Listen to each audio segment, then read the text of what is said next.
Hello guys, ito yung aming papaya. Pagkatapos ko siyang kuhanin kahapon nung umaga dyan sa likod namin, ay ngayong umaga po ay biniya ko na siya. Ito siya guys. So, alam nyo guys, napakatamis. Napakatamis ng papayang ito. Kasi hinog talaga siya guys sa puno. Alam nyo ba yun? Pag hinog talaga sa puno, guys, iba yung kanyang tamis, iba yung sarap. Diba nakita niyo yung kanyang tawag dito, yung kanyang mga buto, ang itim. Tapos, ang mga butong yan, ko siya, tawag dito, papatuyuin ko, then ko siya ulit, tatanim para, may itatanim ulit tayo. Maganda kasi magtanim guys ng papaya pagka summer. Ano po? Ang tamis niyan guys. Tinikman ko na yan. Ang isa, bibigay ko sa hipag ko. Itong isa sa bayaw ko. At yung isa sa amin. Yun ang aming titikman. At mayroon pa kaming isa, diba? Mayroon pa kami isang papahinog na din. Kaya, sariwa talaga yung aming papaya. Mayroon pa kami mayroon pa kami ibang papaya na medyo maliliit pa siya pero hilaw pa. So yun ang pagtitiyagaan namin para sa mga mga pang-ulam naman namin. Yun. That's all guys. Kunin natin guys yung kunin natin yung papaya. Malaki na yung papaya at hinog na ang papaya namin.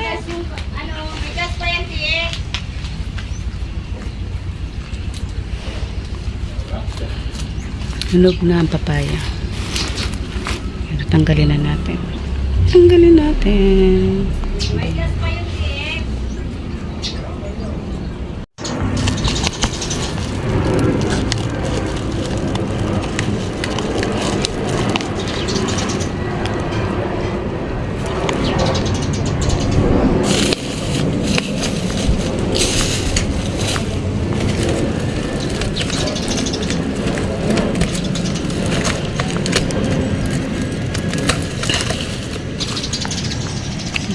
Pahinog na.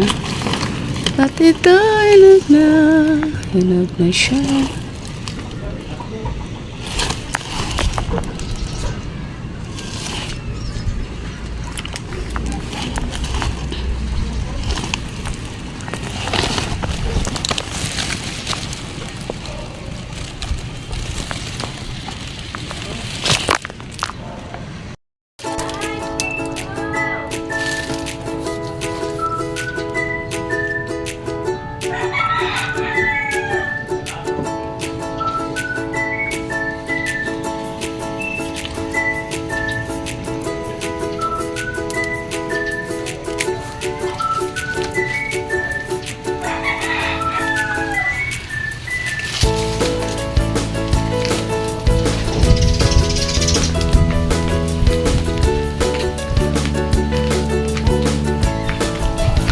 Okay. Yes. Ikaw ako na. Laki. Mayroon pang isa. Papahinog na rin. Laki. Pwede na. Baka masira. Ha? Mga ano pa yan? Baka mga 3 days.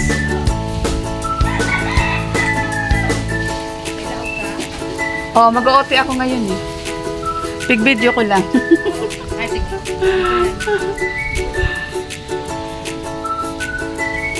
Para may remembrance. Ha? Iyo.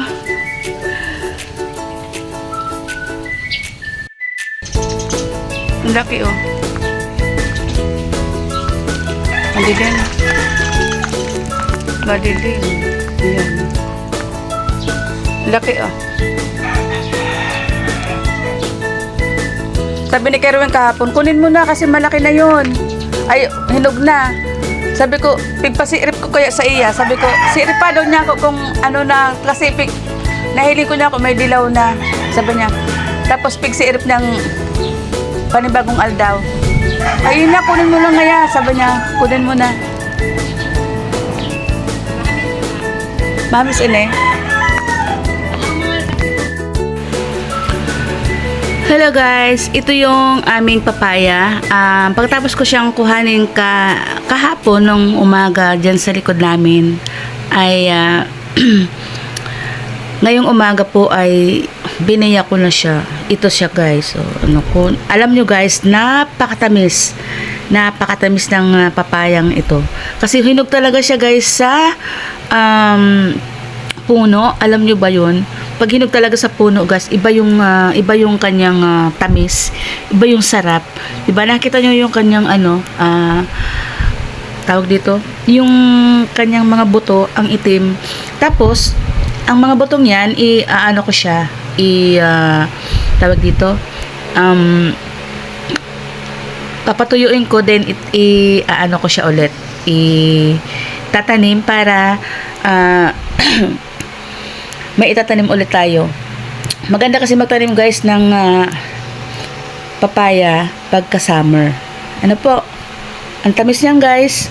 Tinikman ko na yan. Ang isa bibigay ko sa hipag ko, itong isa sa bayaw ko, at yung isa sa amin.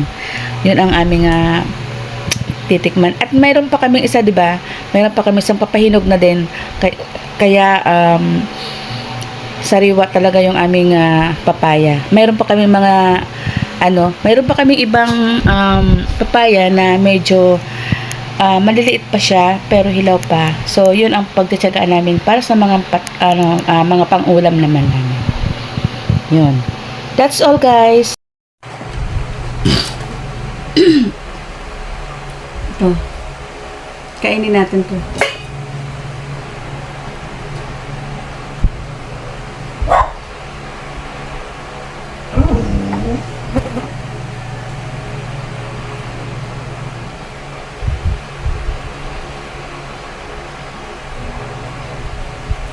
Ang tamis, ang sarap-sarap.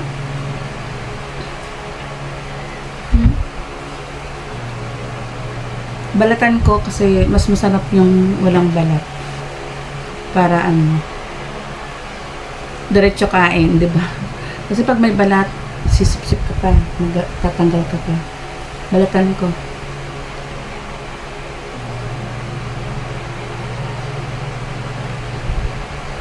Ang sarap to, ang tamis talaga.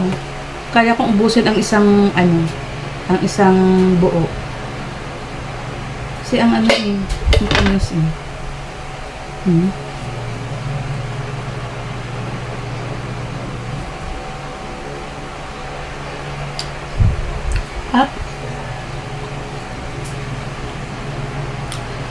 Dati sa Pasig bumibili ako ng papaya. Bumibili ako sa Pasig ng papaya. Isang buo. Bumibili ako sa Pasig ng buong papaya na kasi paborito ko talaga siya. Minsan pagka na lang. Kahit yung mga ilang kilo lang. Yun ang binibili ko para makakain ako ng papaya.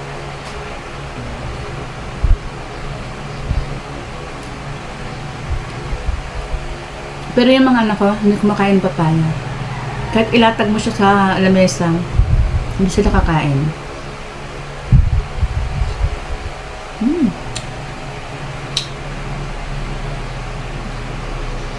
Grabe. Harap.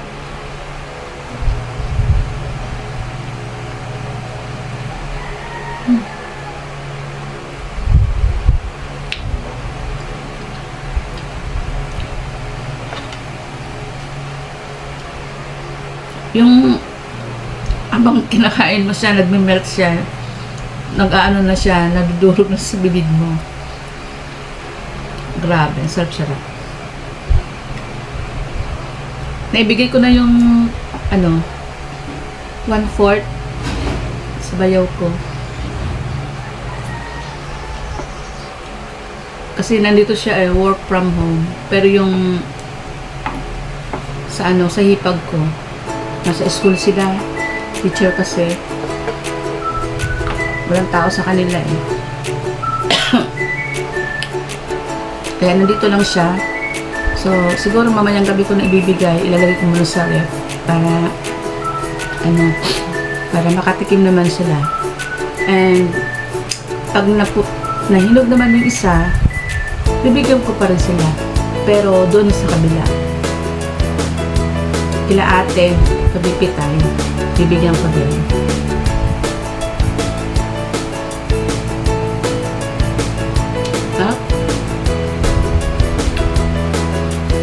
Hindi ako mag-usawang kumain ng papaya.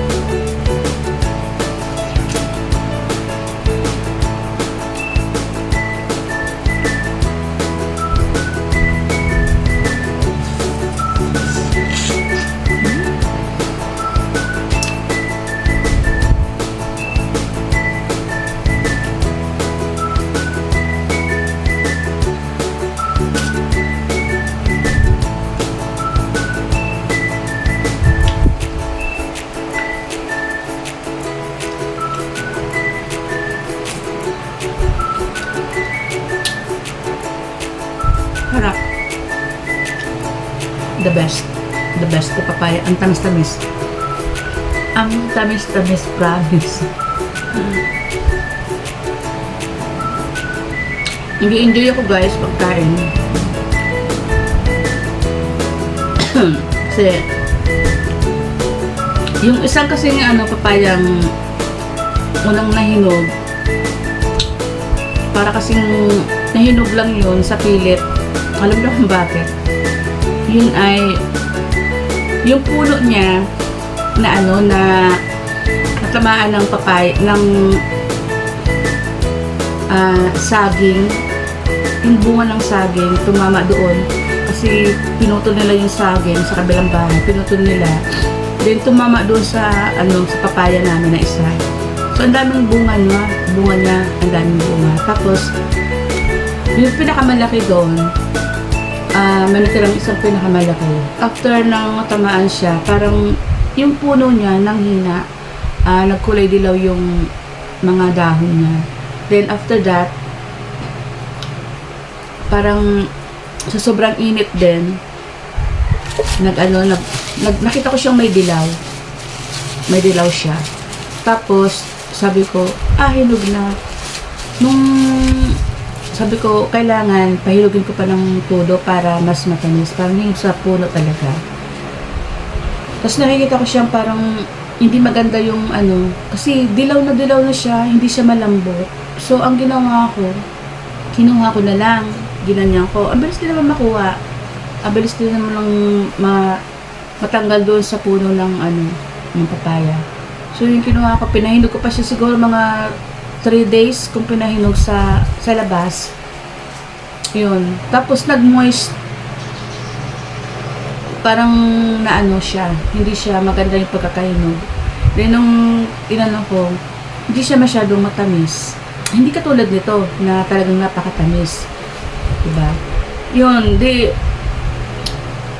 Nung nakuha ko yun, tinanggal ko yung mga dilaw-dilaw na dahon ng papaya. Pagkatanggal ko ng mga dilaw ng papaya, medyo umuulan-ulan na. Ngayong month lang, medyo umuulan na.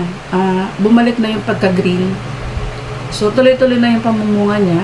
And then, marami pa siyang bunga doon na pwede pa natin panggulay. Yun ang natin. Purpose doon. Hindi siya mahinog sa hindi siya mahinog sa mapapakinabangan natin siya na makain natin ng gulay, ginataang gulay na may ginataan na na papaya na may kalabas, na may may hipon, ganun, diba? Masarap yun. Nabusog na ako.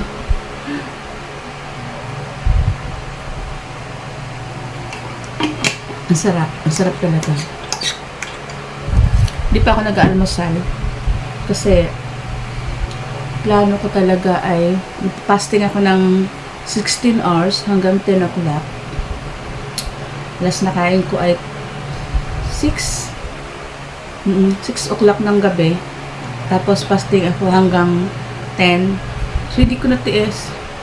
Kumain agad ako. Kinain ko agad yung yung papaya. So at least naman ang kinain ko Apag dito yung prutas, di ba? So ayun guys, naglalaba ako. Sabi ko sa labahin. Ang dami ko sa labahin. Ha? Labang muna tayo.